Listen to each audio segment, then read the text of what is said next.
Hello, Unlockers, Michelle here. This is a quick bite-sized video about the importance of self-acceptance when looking at your rejection sensitive dysphoria, or RSD.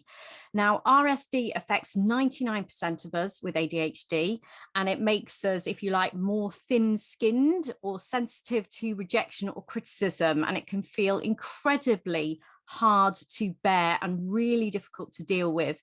And many of us with ADHD describe RSD as one of the most difficult aspects of our condition to live with.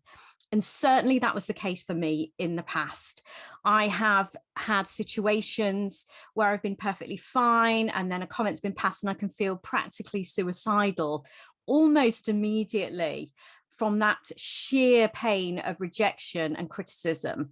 Now, what I've done recently, well, literally in the last couple of years, is work very hard at self-acceptance, and it really has minimized the impact of my rejection sensitive dysphoria, because I thought I accepted myself before, but I really didn't.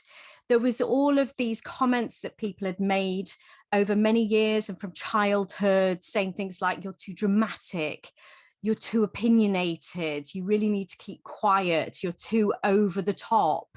So often some of the comments that I would really feel pain from were related to what I didn't accept in myself, quite frankly, and that I thought maybe I am too over the top, too dramatic, too opinionated, too outspoken. So the comments that used to really hurt, for example, one of my friend's husbands mentioned that their friends used to laugh at my political social media posts on Facebook and Twitter, for example, and say, why are you so bothered? Everybody's laughing at you. Everybody's laughing at your comments. Nobody wants to hear it. Now, that really haunted me for many years. I felt a great deal of pain and sting of rejection from that.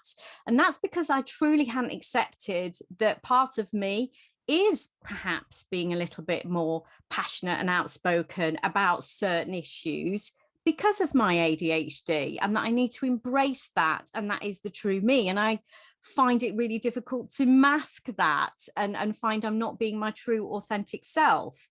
So when I worked through my self-acceptance and thought, yeah, I accept the fact that I am different in some ways and that some people may find that unpalatable, the sting of that rejection then became far less so, because I accepted those parts myself and understood that not everybody is going to find them palatable.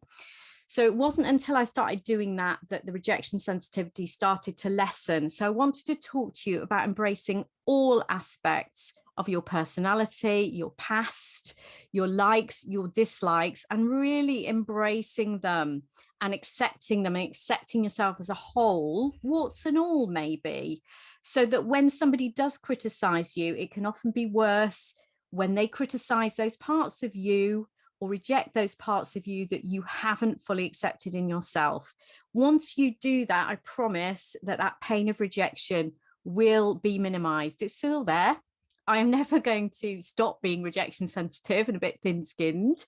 I accept that as part of my ADHD and a core part of my condition, but I really have made it far less of a problem in my life than it used to be.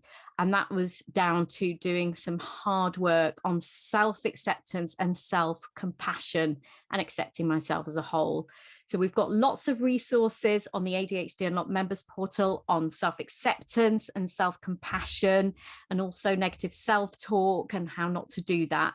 So I suggest you look at those as well. But that's my quick tip on a way to think about rejection sensitive dysphoria that you may have not considered, and hopefully it will help you. Thank you. Bye-bye.